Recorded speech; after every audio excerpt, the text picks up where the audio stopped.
I believe every woman's life would be better if she understood her body deeply and knew how to work with its natural rhythms rather than against them. And that is why in today's video we are diving deep into how to cycle sync, specifically during the luteal phase. Hi everyone, welcome back to my channel. My name is Eva, and in this space we talk about how to level up and live our dream lives. We discuss things like feminine energy, holistic wellness, and mindset. So if that sounds interesting to you, please consider subscribing and keep watching. This is the first of a 4-part series where I'm going to go through each phase, but I also created an overview video that covers all 4 phases, as well as the most ideal foods, tasks, and activities to prioritize. So if you're interested in watching that, then I will link it above.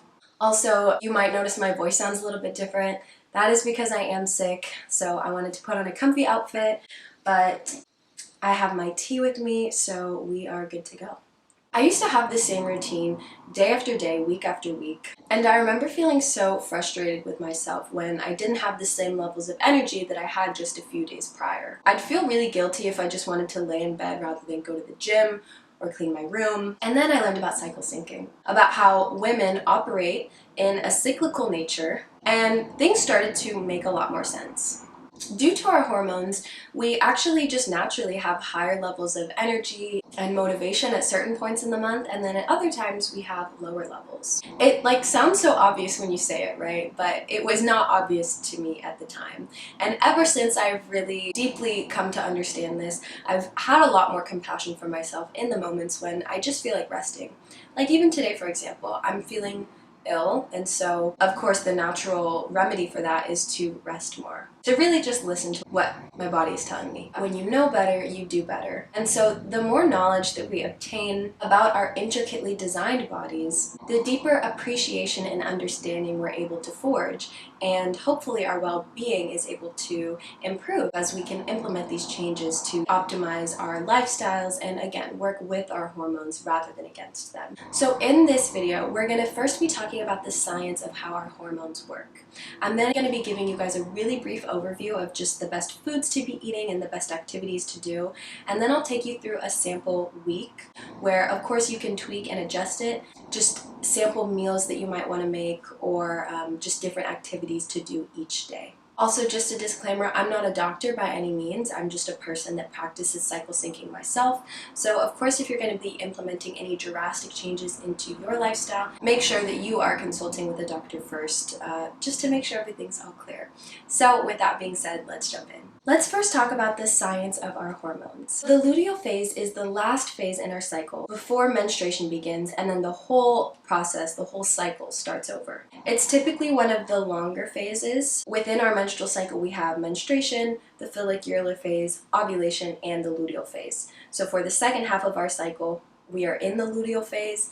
It's a longer one, and it typically lasts about 10 to 14 days. Progesterone is the main hormone during this time. It's the hormone that is ruling the game. Essentially, your body is prepping and transitioning in case of a pregnancy. And so one of the things that it does is that it softens our muscles and joints. Because of this, we end up getting a little softer, like literally a little pudgier, a little squishier, more rounder, and even more bloated, because again, our body is preparing for this potential baby. We're also likely to feel less concentrated and focused. We're also going to likely feel more tired during this time. Our body is almost trying to conserve all of its energy. Really what it's signaling is that we need to kind of slow down and relax a little bit, which makes so much sense when you think about it. And once again, I think that this really highlights the importance of being properly educated on how our bodies actually work, because I think it's really easy if we don't have this information to just be like, why am I so much less motivated? But the hormones in our bodies are literally telling us to slow down. Rather than being critical of ourselves for feeling the need to rest, we can cultivate compassion for ourselves once we realize and understand that our bodies are working the way that they were designed to, and they are doing their best to protect us, to help us in the best way it knows how to.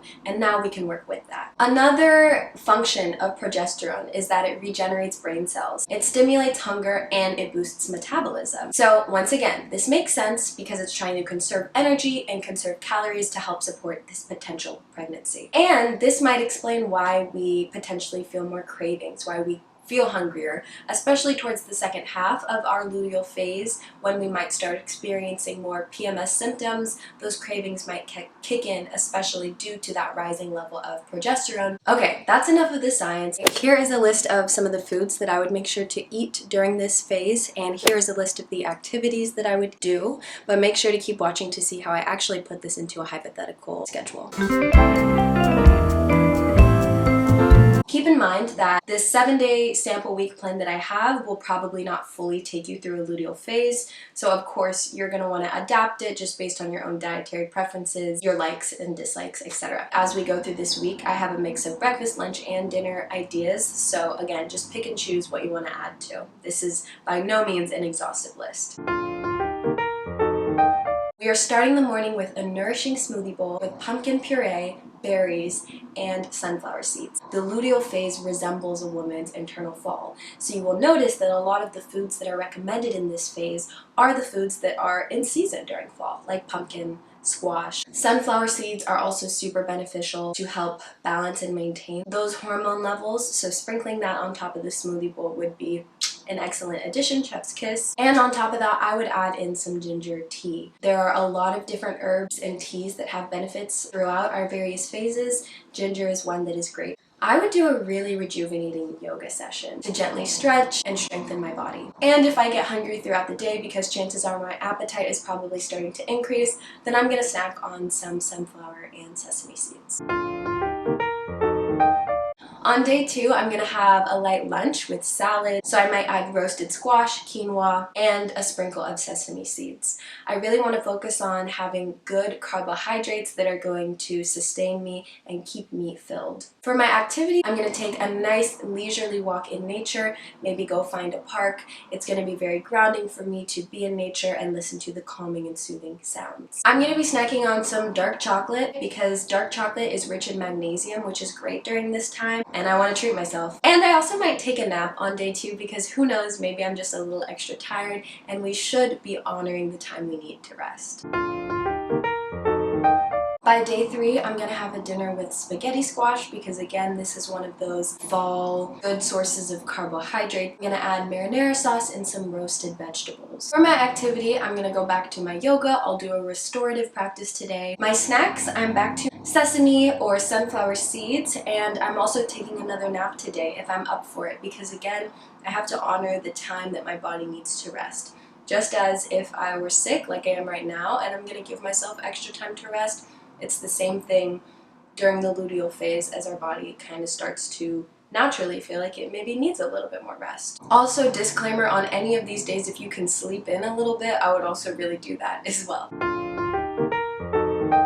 Let's say for breakfast, I'm going to have some oatmeal with some sliced figs or berries, depending on whatever fruit I like or are in season. The berries are also great because they provide a lot of antioxidants. I'm going to add some honey and of course throw in some of my seeds. And because I like to have tea in the mornings, if I had ginger on day 1, maybe I'll have peppermint tea today. Again, this is one that's specifically beneficial in the luteal phase. For my activity, rather than going on a walk or doing yoga, I'm going to practice some meditation today. This is going to help me feel more grounded, bring myself into the present moment, and just be aware of the changes that I'm starting to notice. For my snack, I'm going back to my dark chocolate. This can also help to reduce any PMS symptoms that might be starting.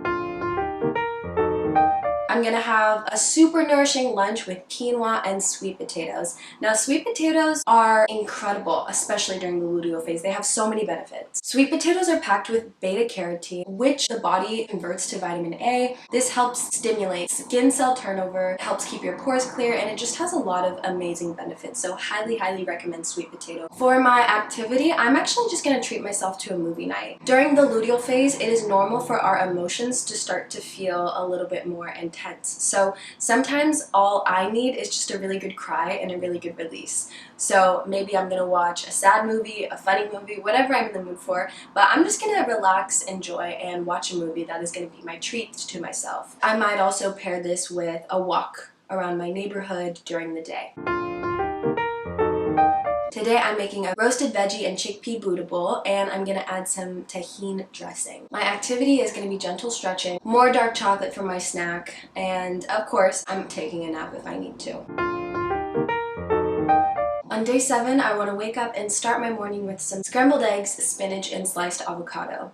The sliced avocado here is going to be key because healthy fats like avocado are really beneficial. And I'm also going to add in some raspberry leaf tea. So I've had ginger, peppermint, now we're doing raspberry leaf. My activity is going to be to take a nice relaxing bath. Again, our energy levels are lower, so we're not doing anything strenuous. We've meditated, we've done yoga, we've stretched, we've had a movie night. Now it's time for a relaxing bath. And if I need it, I'm there to take another nap. Women who practice cycle syncing experience so many different benefits. Their mood is better, their energy levels are more in line with how they're feeling. And I really feel like for those that embrace and practice cycle syncing, it's like this key that we unlock that really just allows us to operate in the best possible conditions for ourselves. Our bodies are so remarkable. They're capable of adapting and doing so much. And so I just once again want to emphasize how important it is that we have compassion for ourselves throughout the month as our bodies go through all of these different changes. Be kind to yourself and your body because it does a lot for you, and we should be grateful for that.